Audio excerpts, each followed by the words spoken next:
A past that he can never forget. 20 years after the memorable incident, Pi is questioned by a young man who is interested in writing a new book. Now, sitting down with this young man, his story begins to live again. Remember the time I first met Richard Parker. I snuck into the back of a zoo and slowly approached a small closed door with a slab of meat in my hand. I turned the wheel near the door, opening a small door, calling out to the beast inside. I'm here, Richard Parker. I have a treat for you. Don't worry, I won't do anything, Richard Parker. At that moment, I knew. I knew that doing this would risk my life. But to show my respect as a Buddhist believer, I did it anyways. As I called out to the animal behind bars and in hiding, a shadow grew closer. The figure of a beast became more recognizable. It was our new tiger. He came out and walked slowly closer. My hand started to quiver, but remembering the respect for animals I was taught in Buddhism, I stared deeply into his eyes.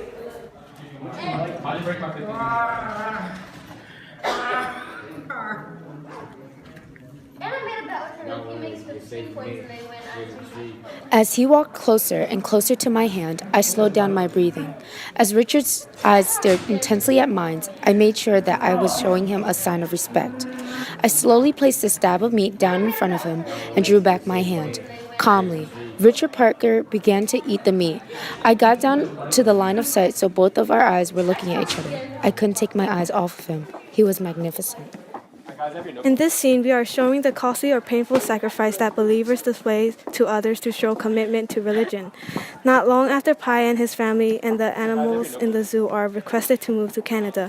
After a terrible storm and many obstacles, Pi and Richard Parker end up in a safety boat. However, it wasn't paradise. Guys, have your notebooks. Patience, Richard Parker. I'm coming as fast as I can. It started raining harder and harder. The boat started to rock and the waves had the boat in a drastic situation. Richard Parker went flying off of the boat into the water.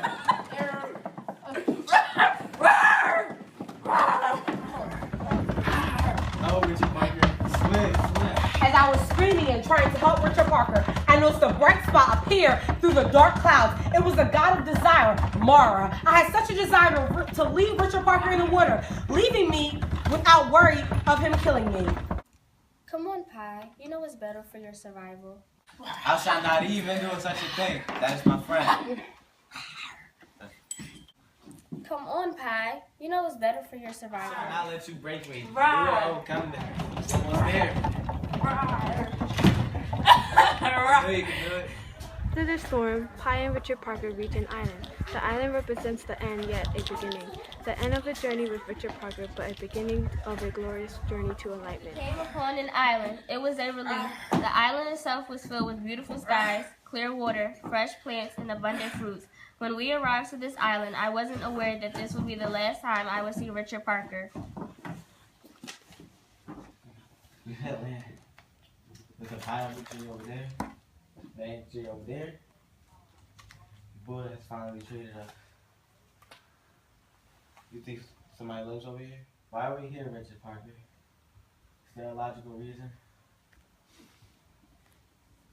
Can I reach my goal on this island? Or is there such a thing? Tell me, Richard Parker. Did he ever reach it? Was he even a real person? I don't know what to say right now. You're right, Richard Parker. It's all in my head. Richard Parker, you're not gonna leave me like that, right? Something told me I had to let him go. I can't explain this feeling. This was something I never felt before. It was a sign from the Buddha. I had to let Richard Parker go. Guess this is just goodbye then.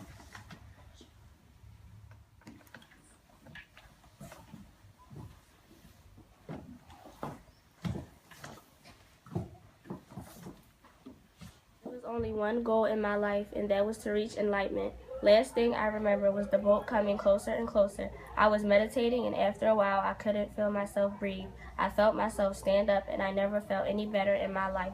I blacked out. I saw this path. Everything else was dark, and I saw a light. When I got closer, I woke up. I saw one person in front of me, and the first thing she asked me was, How did you do it?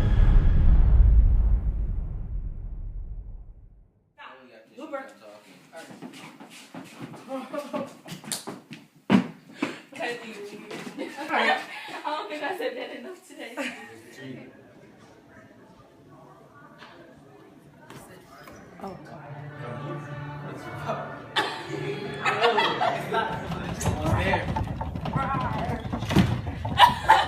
You can do it.